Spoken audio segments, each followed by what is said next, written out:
Hi, my name is Rebecca Phillips. I am an attorney at the Lanier Law Firm, and today I want to talk to you about a device recall involving hip, knee, and ankle implants. So, last year, a company called Exactech recalled hundreds and thousands of its hip, knee, and ankle implants due to a product defect. And at least 150,000 of those devices have already been implanted in people inside the United States, and tens of thousands more were distributed and may have been implanted. What we know about the defect right now is this. These devices contain a plastic called polyethylene, and polyethylene can degrade in the presence of oxygen. That's why when a medical device contains polyethylene, it has to be packaged in such a way that oxygen can't get to it. When it goes from the factory to your doctor, it's got to be in this packaging, or else it can start the oxidation process and degrade too early once it's implanted in your body. Now, Exactech admits that at least 80% of its devices were not packaged correctly and were subject to oxidation and early degradation. Okay, so let's talk about which devices exactly were recalled. Again, the name of the company is Exactech, and they recalled their hip, knee, and ankle devices. The list of those devices is pretty long, so I'm not going to read it out here.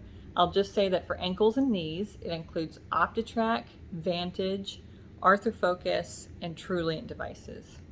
For hips, it includes AccuMatch, MCS, and Novation devices. Now, in my experience, people generally don't know the exact name of the device that was implanted in a body, and that's totally fine. You can get that information from your doctor. They keep the record of that on something called a sticker page. Each medical device that gets implanted has a sticker on it that your doctor will take off during the procedure and place into your medical records. And from that sticker, your doctor can tell exactly which device was implanted in your body and whether it was a device that is subject to the recall. Now, some people have asked me whether there is a lawsuit against Exactech, and the answer is yes. That's because companies have a responsibility to put safe products on the market, especially when their product is a medical device that's getting implanted in the bodies of hundreds of thousands of people. Now, the federal complaint alleges even more than defect. The federal complaint alleges that Exactech has known about the defect in its product for at least 17 years. And that they tried to cover it up so that people would not find out about it, so that they could keep making money. Now, needless to say, if that's true, then that was irresponsible and dangerous on the part of the company. So, if you've been implanted with one of the devices that is subject to this recall, you may want to speak to an attorney. At Lanier Law Firm, we'd be happy to speak to you. We have a history of litigating medical implant devices in the past.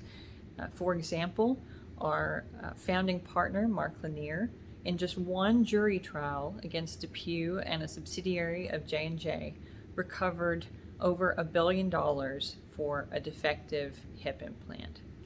So we'd love to talk to you. Reach out to us. You can find us at www.lanierlawfirm.com.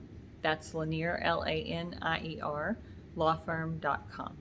Please be well.